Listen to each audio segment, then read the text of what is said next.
We need an overall agreement which will resolve problems once and forever. I'm still trying to work out where you're offering compromises. Ukraine is definitely losing ground. Sooner or later the war will be over.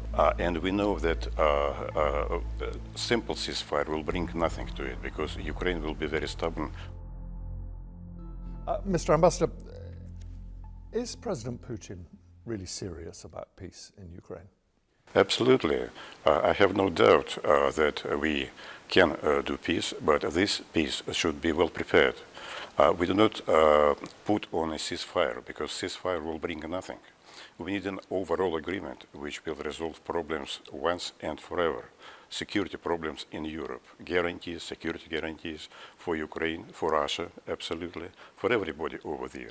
For this, we need a good preparation meetings, a lot of meetings perhaps. So far, we do not see neither that there is a plan in Ukraine or European allies here or in London that they do have a prepared plan, like in Gaza, for instance, which was around 20 points prepared plan before a summit meeting.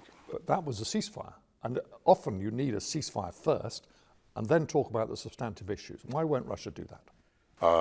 Very simple. We have a long history of negotiations with Ukraine.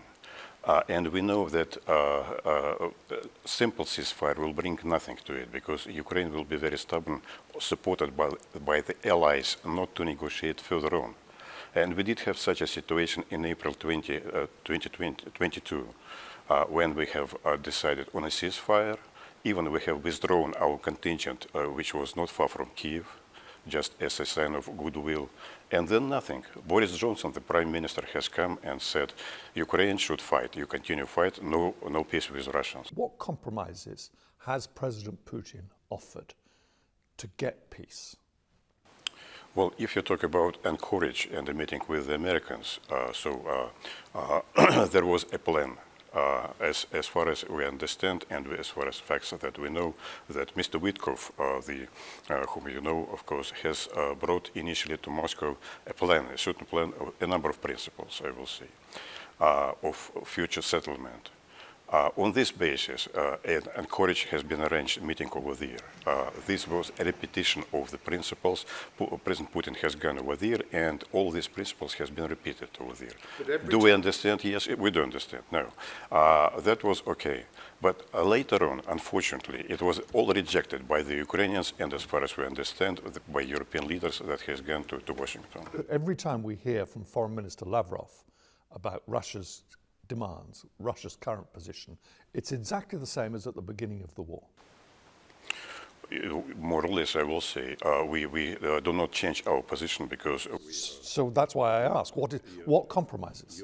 Your question is correct if we understand the ground roots of the war.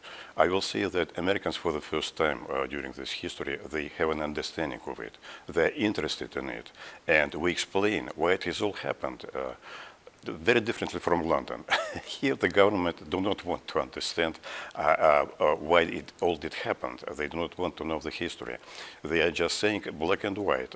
From the very beginning, UK has proclaimed that they are prime ally of Ukraine. Russia is bad, Ukraine is good, and on this basis they continue to act. I'm still trying to work out where you're offering compromises. If your position now is exactly the same as at the beginning of the war. Then why we should offer compromises? We continue. Because that's how peace is made. No. Peace should be made, at the moment, I do not see that why we should agree for a ceasefire. As I understand, I explained to you why. There is a certain dynamic on the battlefield. The dynamic shows that we are in offensive. We are now, since January, we have got about 5,000 square kilometers of land and 220 settlements, villages, small towns, and all of that. It is difficult, but we are continuing our advancements. So the Russian position is we're going to win this. Why should we? Yes, we are winning. Yes, we are definitely winning. Ukraine is definitely losing ground, and more quicker because advancement is now the dynamic is becoming more quicker and quicker. Unfortunately, the mass media here in Britain, they do not see that. There is a big uncertainty right now around Pokrovsk and also around other cities and towns. And we anticipate that in the coming weeks it will be even worse for the Ukrainian troops to keep grounds and not to retreat. The majority of your attacks seem to have been against energy installations, certainly your air attacks. Is Russia's strategy this winter to try and freeze the Ukrainian civilian population into submission? Well, these attacks, they are targeted those installations that are connected with the militaries, with defense industry, with those units that are deployed on the forefront. We cannot avoid this. We could have done it much earlier, but we are trying to save actually last winter before and all of that stuff.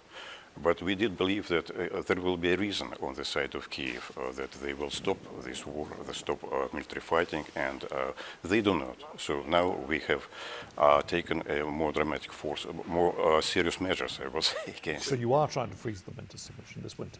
No, we are trying to stop a military movement on the side of Ukraine. It is not targeted against population. Unfortunately, they are suffering, yes, as well. Are you worried that President Trump is losing faith in President Putin's desire for peace?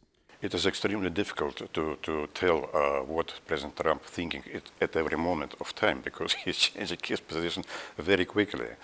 But from our initial conversations with President Trump, his team, his people, and all of that, we have found a good interlocutor, very serious personality who would like really to understand our policy, our views, as I have said, ground roots of conflict and all of that stuff.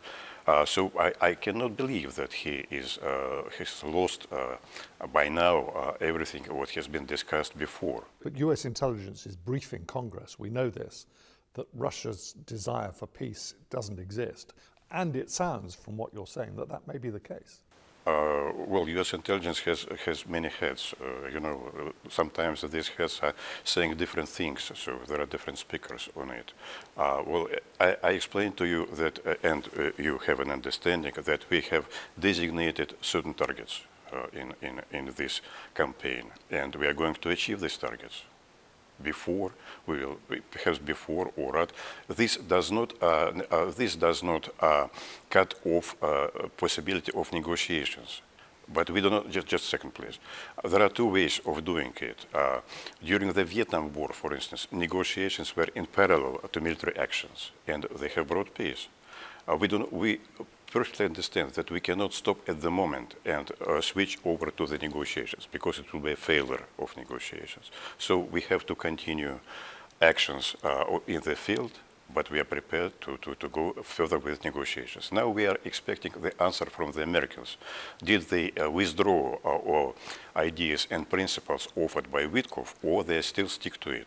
Can I ask you finally about the meeting between President Trump and President Xi of China? China has been an important ally to Russia throughout the last 3 years of war. I agree. Are you worried about a rapprochement between Washington and Beijing that could impact Moscow?